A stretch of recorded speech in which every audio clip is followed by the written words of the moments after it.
doing? Good. I'm doing great.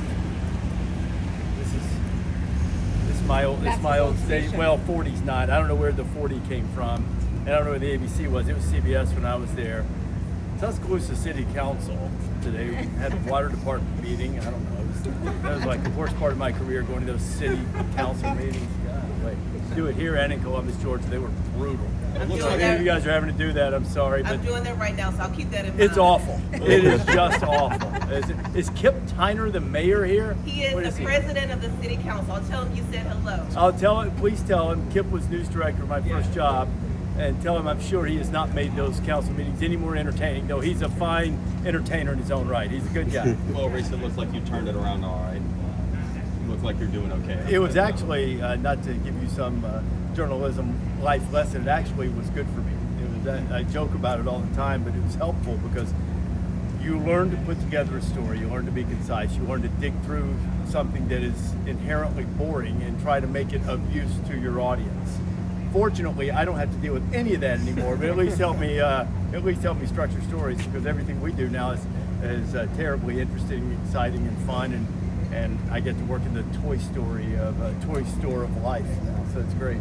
On that same track, I saw you spoke to some students yesterday at Rece Pfeiffer. I know you've done that a few years now. What does it mean to you to be able to come back here and kind of foster the next generation of sports media students? I mean, we have a great program here, and I get to say we when I'm talking about the College of Communication, Information Sciences now, which we didn't call it that then either. But they've done such a great job enhancing the program and giving students opportunities to hone their craft and opportunity to work in this industry. So any little bit that I can do to help, if they like to hear, and get advice. Most of them want to know what it's like to try to get the first job, because that's the hardest one to get. So it's great to be able to talk to them and spend some time with them. Is there any reason that Theo Vaughn was picked as a guest picker? Have you checked out his social media following? You know how many people follow him? What is it, like 15 million people? That's a lot of the people. And he's hilarious. He's been on the show before. I mean, I understand that schools would like to have one of their legends, and we do that a lot. And we've had Joe Namath here. I think if memory serves, we've invited Ozzie Newsome. I think Ozzie would love to do it. Sometimes it just hasn't worked out, But when you have someone who sort of transcends the game and expands your reach, and he's also awesome, like Theo Vaughn. I mean, Theo Vaughn's like an easy yes. Hey Theo, can you come be the guest picker? Yeah, I think I can do that. You're in. That's kind of it. I mean, he's a star, man. He's big time. Following up on that question, I actually work for ABC Thursday Reporting. A lot of people in this market were rooting for our meteorologist, Chief James. I saw a little bit about this. To be the guest picker. Yeah. Any response to why he wasn't selected? James is an entertaining weatherman. He is wildly knowledgeable. I don't know if I had a hurricane headed to my house, James Spann would be the guy I would trust to tell me how that's going to go for me, right? I mean, you're talking to a guy who was actually in the house in the 1974 tornadoes, alongside the ones here in Tuscaloosa, among the most devastating tornadoes in history. James Spann is the man in all of that. James is not as funny as Theo Vaughn. He's a great guy. If we have rain tomorrow, we're going to need to reach out to James, but I don't know. I mean, I think we got to go Theo Vaughn, but I'm glad James is in the mix. I thought that was a great little push that his fans gave him, because he's a great guy, does unbelievable work. He's a tremendous weather guy. Rece, you mentioned he's right there with Jim Cantori. He might be better than Jim Cantori. Rece, and I like Jim. I'm just kidding, Jim. You mentioned Theo Vaughn as the entertainer, but he also has an association with Vanderbilt, and it's kind of not normal to see GameDay bring in a guy kind of representing, I guess, the opponent, the away team. Why was this the time to bring Theo Vaughn in? I think I just answered that. He's Theo Vaughn. He answers, and also I haven't heard anybody complain about Nick being up there every week. I mean, so, and not that, I mean, Nick is going to play it and tell you what he thinks, and he might pick against Alabama tomorrow or any other time. He's got the right to do that, and he might. But if you're talking association, is there anyone more associated with Alabama than Nick Saban? So I don't think he's able to do his job without any problem, because of past association. And if Theo is, I don't really know the update. I don't know if Theo is dating Diego's mom or if that's real or not, but if he is, I'm sure he can still make his picks and have some fun. And also the crowd can have some fun going, boo, Theo Von, we don't like it that you're dating Diego Pavia's mom. So, I'm being very tongue-in-cheek about this. We're delighted to have Theo Von because he's a big-time star. And if there are some people who would prefer to see a former player, I understand that. And they have a right to think that, and I respect that, and it's understandable. But you're also talking about one segment of the show where guys are picking games, and if we knew the outcomes of the game, and we're always right in our picks, we'd be living in giant palatial estates in arid regions. We would own Las Vegas, So it's fun. I love the fact that people are passionate enough to be unhappy about it, but at the same time, it's fun. They're picking games, and Theo Von is in the business of fun, for the most part. So it's, I understand, but at the same time, I think if you take a half step back and kind of look at it, that it's like, it's okay. It's really okay. Rece, you guys are here for Alabama versus Vanderbilt. Game day is here for a Vanderbilt game. They have the chance to beat Alabama 2 years in a row. How different is college football? Huge. That is a microcosm of how the sport has changed in recent years. It's Vanderbilt can turn it around, and it's easy because of the legacies of both teams. Both are charter members of the SEC. Nobody's won more SEC championships than Alabama. Vanderbilt hasn't won any of the SEC championships in football. And yet, Vanderbilt can become bowl eligible tomorrow. If Vanderbilt wins and becomes bowl eligible, in the past when they became bowl eligible, I don't know, maybe they threw a parade that ended at Ryman Auditorium, for all I know. Tomorrow, if they become bowl eligible, they're going to go, that's great, we've got bigger, grander aspirations. And they've been able to do it quickly. Indiana, no one has lost more games in the history of the sport than Indiana. Went to the playoff last year, might go back this year. So the sport has changed a lot, and the concept of Vanderbilt at Alabama being a marquee game and being the host of Game Day was incomprehensible 3 years ago. And now, all of a sudden, you look at it, and Vanderbilt, if Vanderbilt wins this game tomorrow, they've proven they're legit. They might not make the SEC championship game. They might not make the playoff. But they've announced, if they win this game, that you're going to have to deal with them to get there. And it's a good thing for the sport. What about Vanderbilt? Sorry, touching on what you said about just never imagining Vandy would be here at College Game Day, how does that add to the challenge maybe of choosing what campus college matchup you guys go to? I mean, we always try to go to great stories every week. Vanderbilt is a great story. And along with that, Alabama's response and winning at Georgia again is also a tremendous story.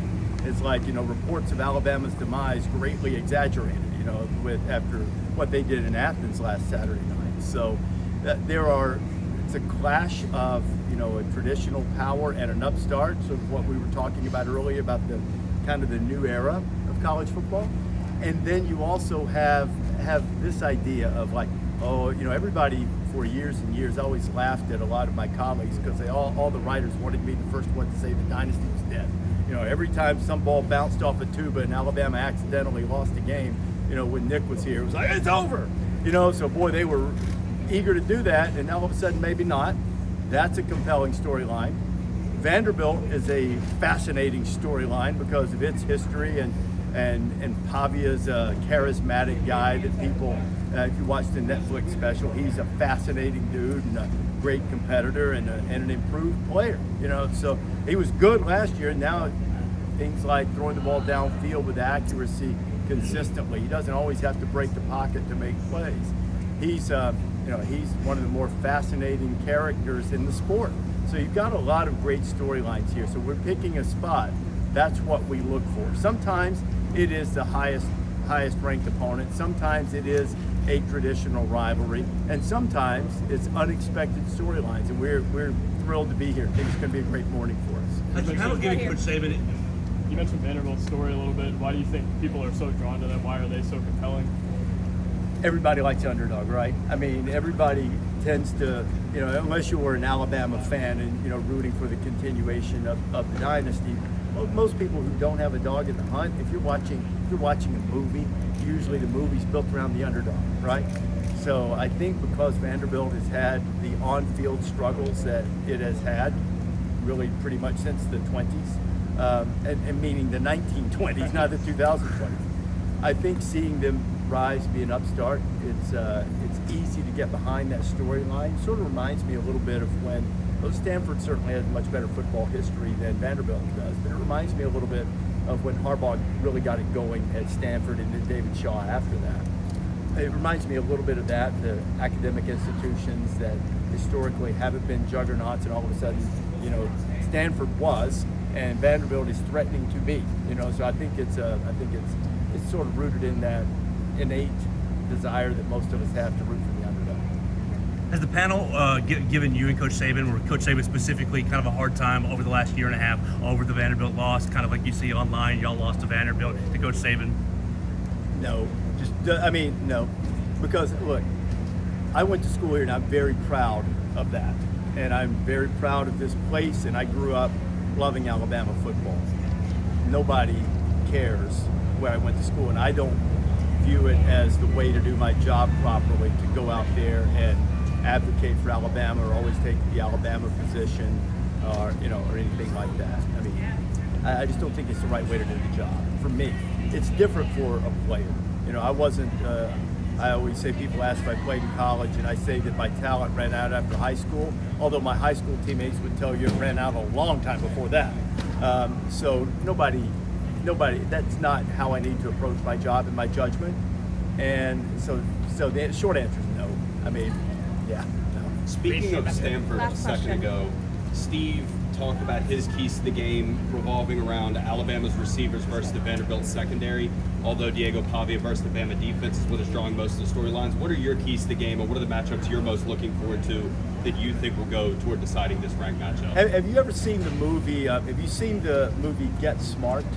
I have not. Okay, it was a movie Get Smart, and right at the climactic scene where his bomb's about to go off, they run onto the stage. I'm pretty sure it was Steve Carell. He runs onto the stage and he tackles the guy, and the guy who was sort of a George Bush-like character portraying the president. I think it was James Caan, I'm not positive. Anyway, he stands up and he goes, "I like that tackling part." It was like at a Philharmonic type concert. He says, "I like the tackling part." The key for Alabama is to like the tackling part. They've got to get guys on the ground. Now, everybody's going to miss tackles. You're human. But if you go into those in-depth metrics and analytics, Alabama's 112th in the country in tackle percentage, meaning opportunities for tackles and ones that are executed. Get about 80%. That's a little bit low. They missed 10 tackles last year. 4 of them were on Pavia against Vanderbilt, depending on you look. I saw Pro Football Focus said a dozen. Our crew media says 10. It was a lot, and most of them were on Pavia, or a high percentage of them were on him.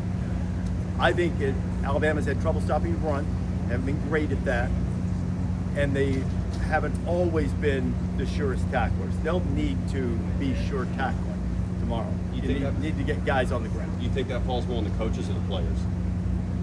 I mean, ultimately, man, I'm trying to absolve the coaches, but tackling to me is players, because I think they've all learned the fundamentals. But again, look, you're going to miss tackles. You are, because it's a fast game against big, fast, strong, moving at a high rate of velocity human beings. You're going to miss some, okay?